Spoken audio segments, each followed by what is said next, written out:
Here's a really lovely book. It's called The Seashore and Seashore Life. It's a Ladybird book and it was printed in the 1960s. Let's have a look. The Seashore and Seashore Life, printed in 1964 by Nancy Scott with illustrations by Jill Payne, and it comes from one of my favourite publishers, Wills and Hepworth of Loughborough in England. And series 536, and we're looking at the seashore, so it's book 14. Let's have a look at this together. In fact, let me put my pencil case under the back of the book just to lift it up a little bit so that we can all see it, you and me together.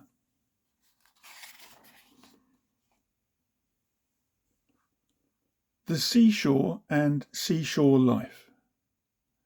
How enjoyable it is to scramble over the seaweed-strewn rocks, to lie on the firm sand in the warm sun, to swim in the sparkling sea, and to go for a boat trip round the harbour.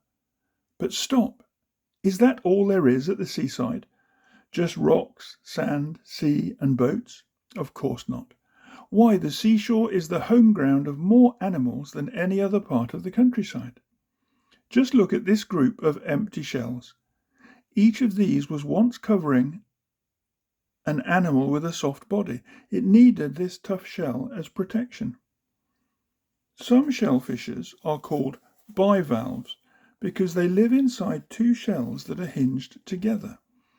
The large fan-shaped shell is one half of a bivalve. It is the cockle which lives buried in the soft wet sand in the low water area of the shore. Other shellfish are called univalves because they live inside one shell only. I'm just going to change my glasses while I read this. Oh, that's better. Other shellfishes are called univalves because they live inside one shell only. There are some univalves in the picture, the small yellow shells, for example. When a univalve is underwater and alive, it moves over the seabed, rocks and seaweeds on one large fleshy foot. The other shells we will be describing later.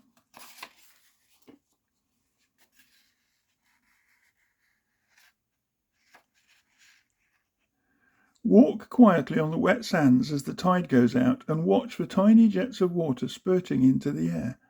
These come from the long razor shell. It is sometimes called a spout fish because of this spouting habit. Can you see the razor in the picture? It is half buried in the sand just below the scallop shell. The razor shell can burrow very quickly and deeply into the wet sand. It has a long fleshy foot which it pushes downwards. Then it grips the sand and pulls its long shell down after it. Feel how smooth the shell is. Now you will understand why it slips down so easily and quickly. Scallop shells live in the sea all the time. The fully grown scallop can swim about by clapping the two halves of its shell together. This is a useful accomplishment as it means that the scallop can escape from its enemies and also move to other parts of the sea where food may be more plentiful. The scallop also has eyes, many of them. You can only see them when its shells are open, and then they look like a row of glistening jewels just below the rim of the upper shell. Each one has a well-developed focusing lens, a retina, and nerve fibres. To see live periwinkles, you must explore the rocks, breakwaters, and pier pilings at low tide. They eat tiny pieces of seaweed, so you will find them wherever seaweed is growing. The small periwinkle is very tiny indeed, about the size of the tip of your little finger. You can see a few at the bottom of the picture. The rough periwinkles have fine raised lines all over them and a sharply marked spiral. You can feel these if you touch them. The common periwinkle has a thicker shell than the others. This is the shellfish called winkles, which you buy in the fish shops or off the stalls on the promenade. The delicate yellow and pink shells are the flat periwinkles, the prettiest of all the periwinkle shells to add to your collection. If you examine the seaweed fronds closely, You may find some of the eggs of this particular periwinkle. It lays a cluster of eggs together inside a blob of jelly which holds them firmly fastened onto the seaweed.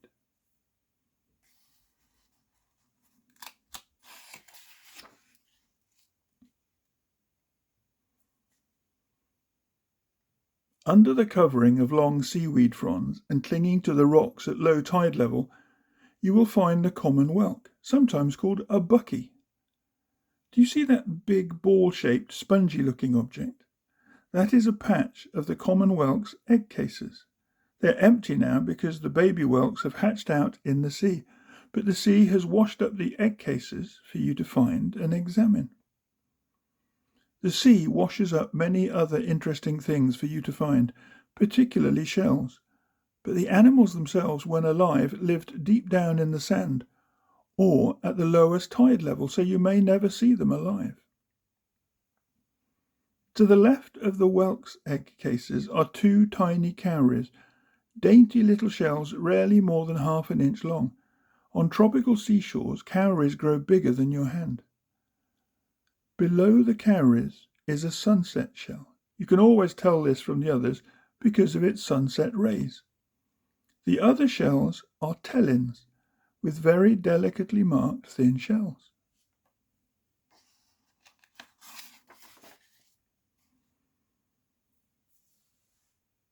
Have you ever heard people say it sticks like a limpet?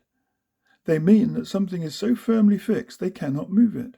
Well, if you try to move a limpet shell off a rock, you will quickly understand this saying, for the limpets on the edge of this rock pool are each holding onto the rock with an extremely strong foot, and even the roughest waves or the hardest pull will not move them. But when the sea covers them, then they can walk freely on their one foot. They walk across the rock, eating the tiny short seaweeds. Then the tide turns, and each limpet knows that it is time to return home.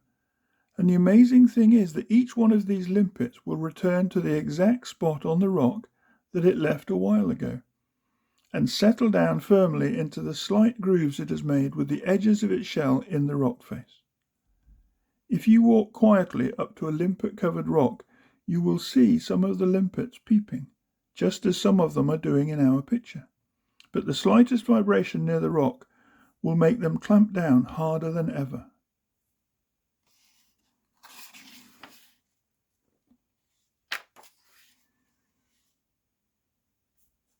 Another shell that sticks like a limpet is the barnacle. These are smaller than the limpets. They stick to the rocks, pier piles, and jetty supports, and they never move away, not even to feed as the limpets do. Instead, they feed by opening a little doorway in the peak of their cones and pushing out a bunch of fine bristles with which they catch their food from the water when the tide is in. Lower down the pier piles and on the rocks live the mussels. They, too, never move away from home, but they do not cling to their anchorage by a foot. The mussels have a special way of holding on. Each one secretes a special gland in its foot, a large number of silken threads called byssus, and with these they tether themselves to the rocks. But the threads are long enough to allow the mussels to move with the ebb and flow of the water, because it is essential for the water to flow freely through the two parts of the shell. As the water flows through the shell, the mussels pick out their food and take in fresh oxygen.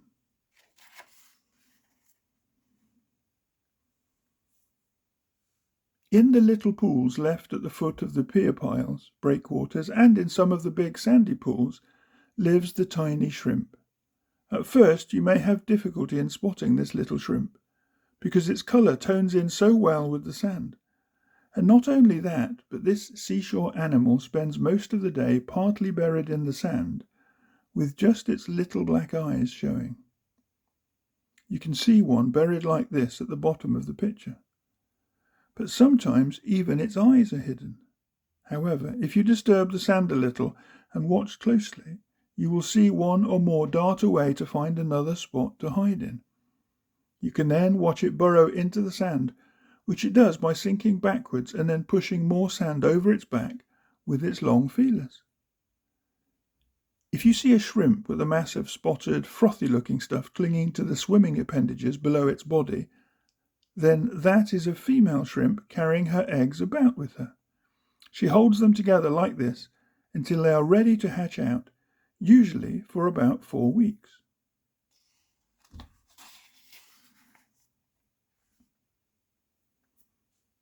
The lugworm at the bottom of the picture lives in a U-shaped barrow which it lines with a mucus from its body to strengthen the walls.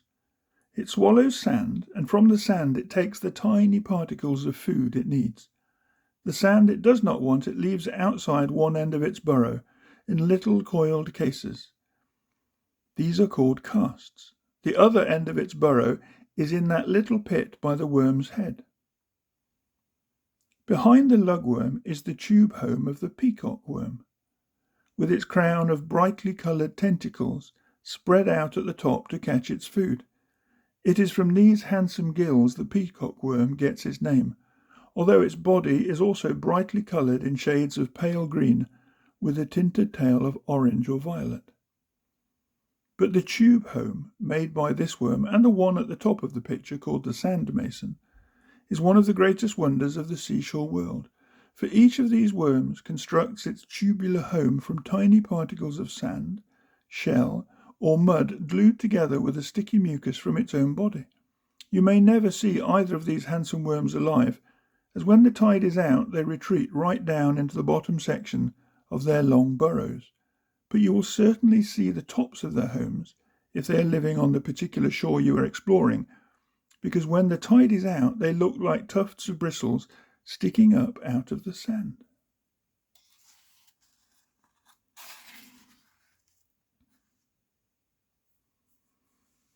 Take care when you are climbing over seaweed-covered rocks, for the seaweed is wet and very slippery.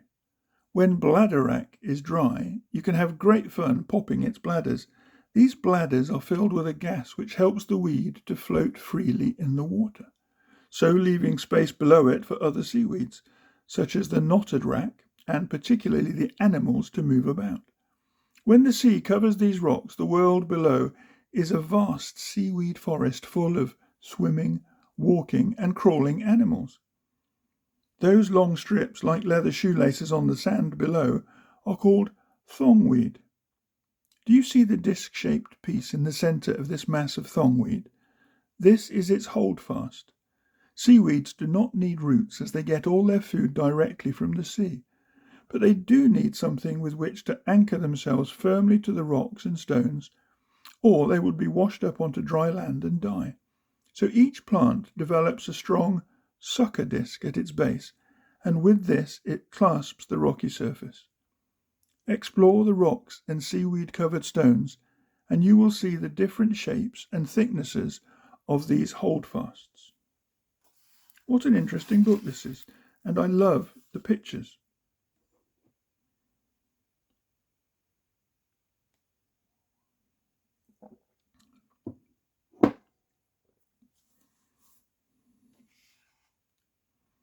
Watch the fishes swimming in and out of the seaweed in a pool.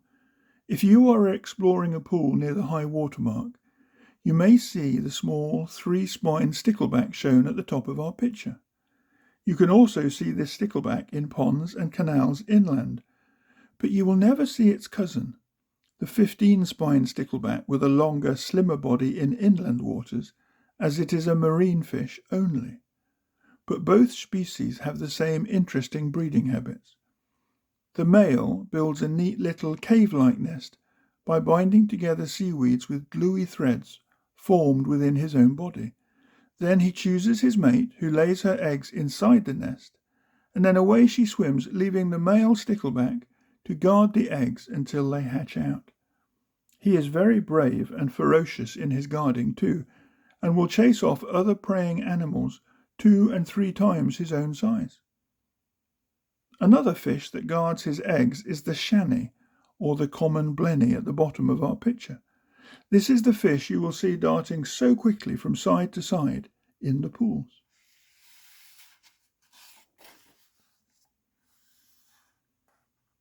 The common or sand goby is an even better father. He carefully scoops out a little cave under a stone or an empty shell, and then the female fastens the eggs to the roof of the cave. She may lay 200 or 300 eggs at a time. Now, the father sand goby not only stands guard, but also he spends hours and hours swishing fresh water in and out of the nest with his fins. In this way he aerates the water surrounding the eggs and also keeps them clean. If the stone or shell is moved to another part of the pool, he will follow it, promptly scoop more sand over it, then dig another tunnel and take up his guarding, fanning position again. The sand goby is very small, about 2 to 3 inches long, and when heavy seas tumble roughly into the pools, he would have a bad time of it if it was not for a clever little adaptation to his paired hind fins. These are joined together to form a fan-shaped sucker disc, and with this sucker the little goby can cling to the rocks until the water in the pool calms down again. What a clever fish!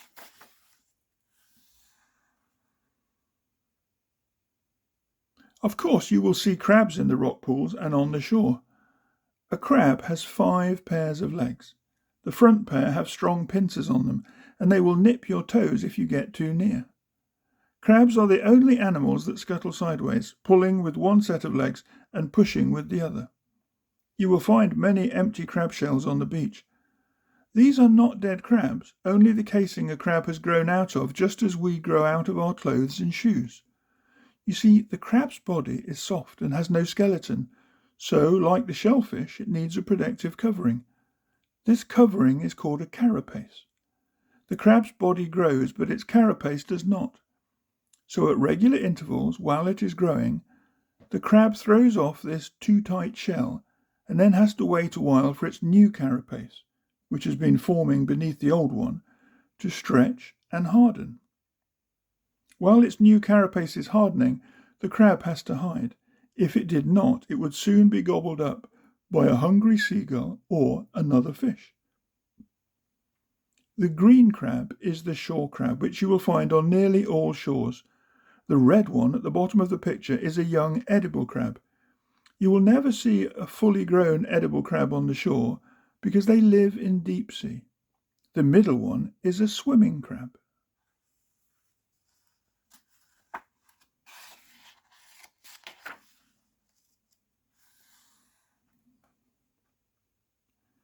You will need sharp eyes to spot the spider crabs hiding among the seaweeds, as you can tell by the well-hidden long-legged spider crab in our picture.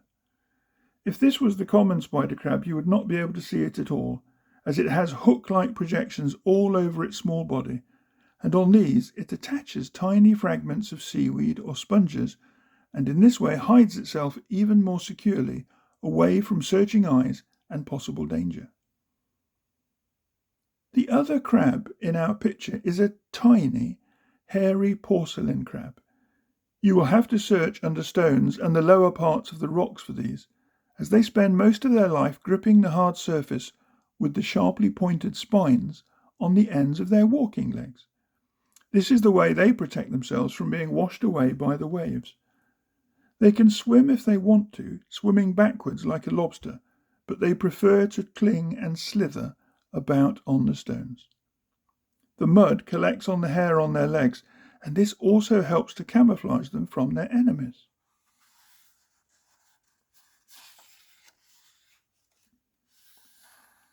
But there is one crab which has no thick shell of its own to protect its body, so it has to find the empty shell of another sea animal to live in. This is the hermit crab. If you see a whelk or a winkle shell which seems to be walking across the bottom of a pool on legs, then you've actually found a hermit crab. The hermit in our picture is about to change homes, as he has now grown too big for his old shell. He is exploring another empty but larger whelk shell. He will feel that shell all over most carefully, inside and out, and he will not attempt to pull his body out of his old shell until he is quite sure that the new one is exactly right in size and shape. When he does decide, he will then feel with his long antennae all around the shell as far away and up as possible to make certain that there are no enemies lurking nearby to snatch up his soft body. If he feels it is safe to make the move, he will grip the new shell and with a surprisingly quick movement withdraw his body and flick it over and into the new shell, curling his soft body around the central pillar of the shell to hold himself securely in position. One of the hermit's claws is bigger than the other. When it gets right down inside the shell, it uses this big claw to close up the opening, just like a strong front door.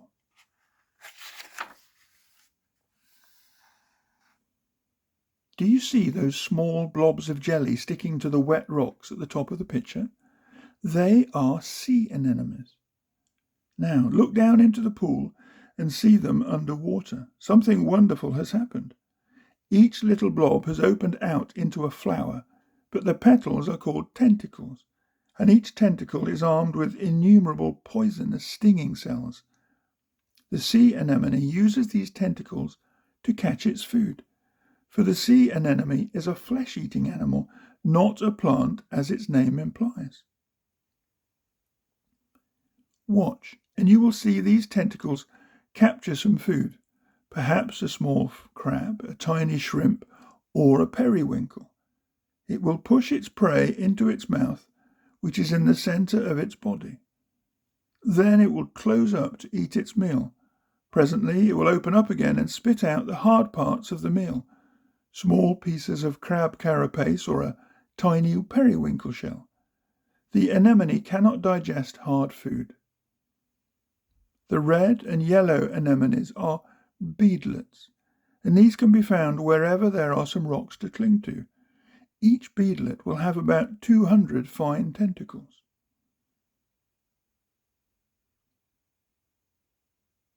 Below, on the left, are 2 opalets, sometimes called snake locks. They also have about 200 tentacles, but the one next to them, the dahlia, only has about 80. Not that this makes it any less deadly to small swimming sea animals.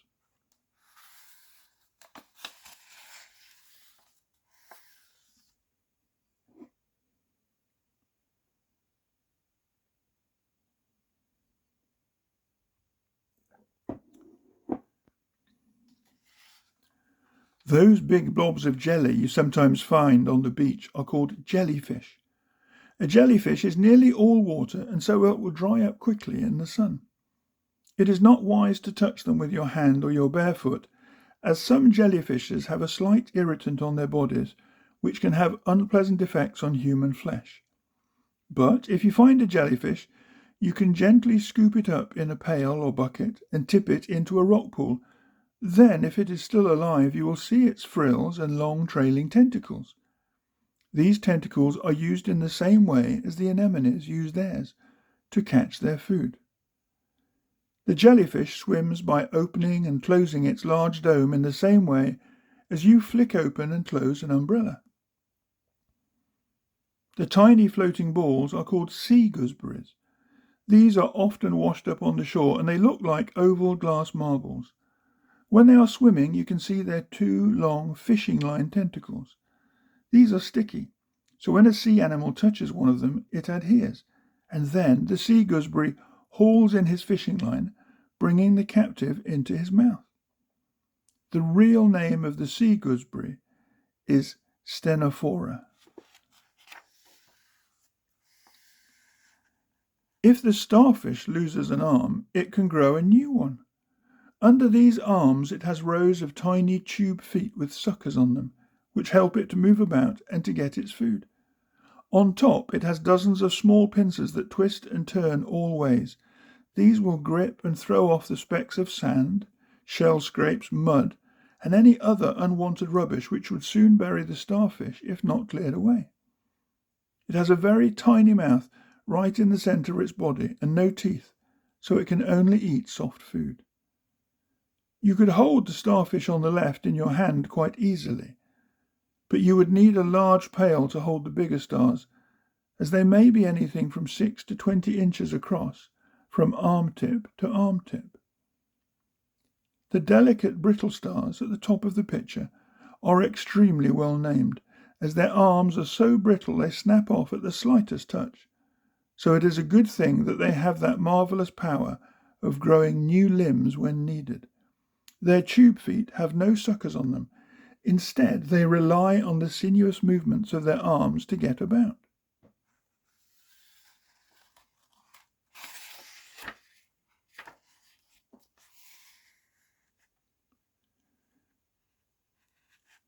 That grey oval-shaped object on the lower right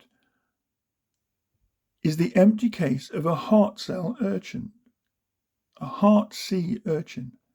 By the time you find it, the sea and the sand will have worn off most of its spines, but when it was alive, it was covered with them.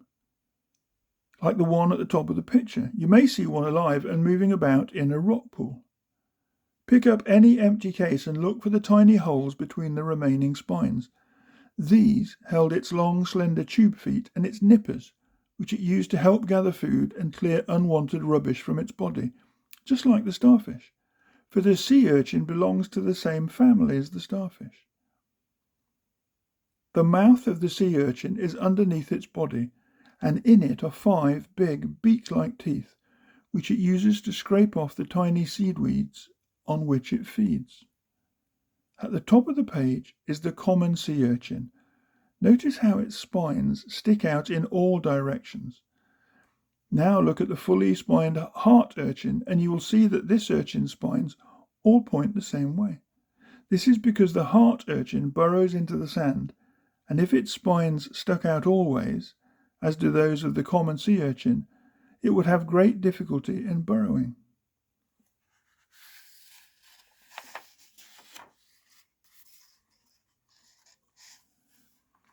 After a rough sea, you may find mermaids' purses washed up on the shore. This is a fanciful name for the egg cases of certain big fishes that live in the deepest parts of the sea. A baby skate hatched out of the black one, and a baby dogfish out of the brown one. Do you see the long and curly points at each corner? Once these tendrils were soft and pliable. They curled around seaweeds growing on the seabed underwater, and in this way the egg cases were held, safely moored in place, until the baby fish hatched out. Can you pick out the shells in the picture? There is a razor, 3 different periwinkles, and a small cockle. But these are only a few of the interesting shells and other strange things that you will find on a seashore after a heavy sea.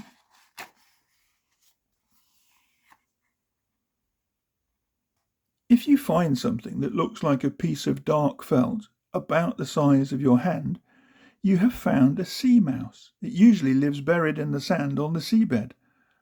Of course, it is not a mouse at all, any more than the sea gooseberry was a gooseberry.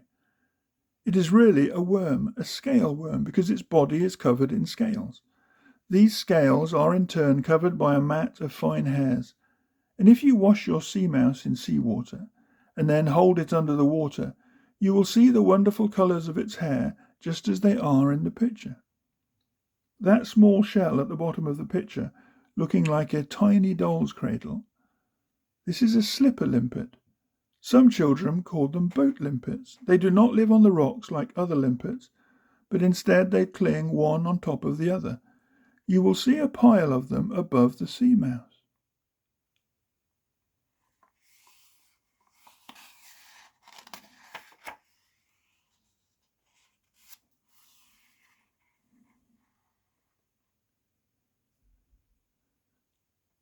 Perhaps you can find some seaside jewels among the pebbles and rocks. The best time to look for them is when the tide is going out and the sun is shining, for then they sparkle and show up in their finest colours. A great many of the semi-precious stones used in the make-up of pieces of jewellery, necklaces, brooches, earrings, and rings for your fingers come from the seashore.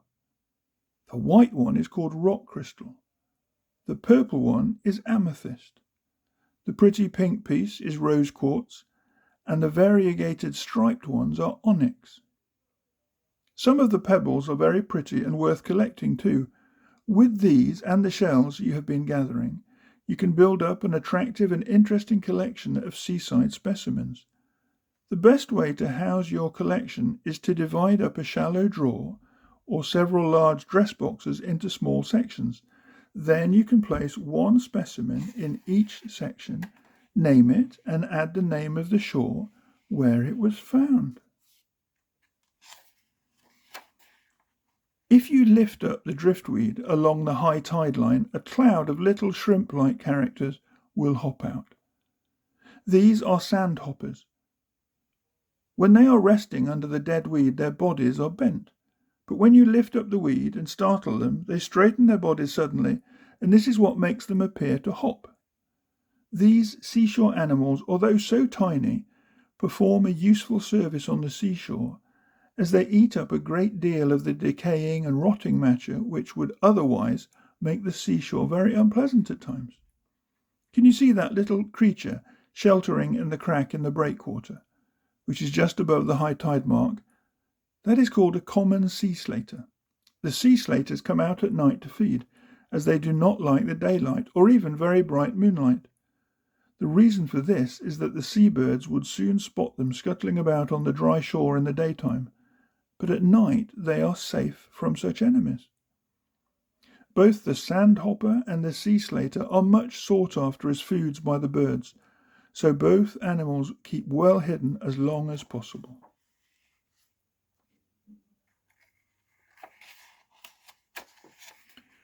As you enjoy yourself on the sand and in the sea, the gulls will be flying overhead all the time. Notice how graceful they are, and how surely they fly in and out, and over and above one another. You will never see two birds collide with one another in mid-air, no matter how many there may be together. If you are eating, they will often land quite close to you, hoping that you will throw them some scraps. It is much easier to snap up a crust of bread or a tasty piece of cake than to search for a live shellfish or a sandworm.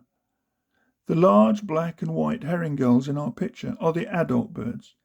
The speckled brown and white one is a younger bird under 5 years old. The gulls make their rough nests on the ledges of the cliffs, and often their nests will be right in the heart of a clump of sea pink, or thrift, as many people call it. They seem to like to make their nests among these flowers. Most of the gulls lay 2 or 3 eggs in May or June, so if you want to see the parents feeding the young chicks, you must visit the coast in June or July.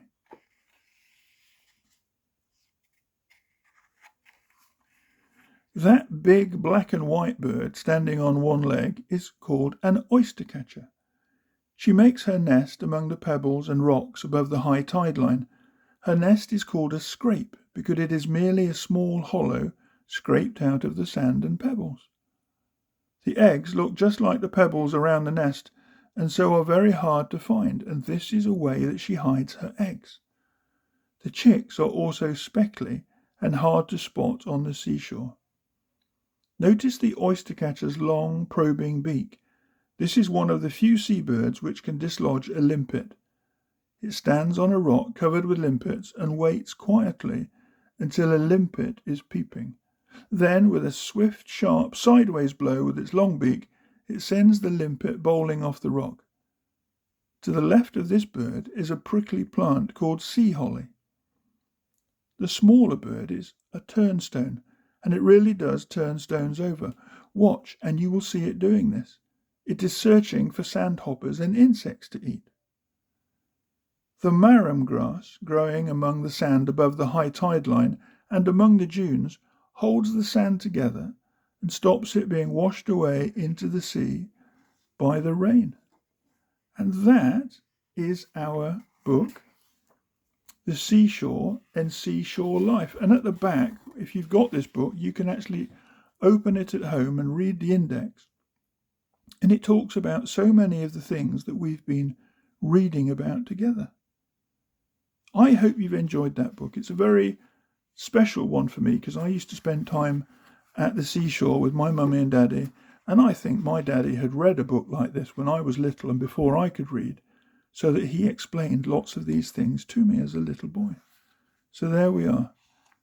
The Seashore and Seashore Life, published by Wills and Hepworth Limited, Loughborough, England, first published in 1964. What a special book, and I hope you've enjoyed reading it. Tell me in the comments what was new for you, and tell me about some of the things you might have seen when you have been to the coast and walked around the seashore.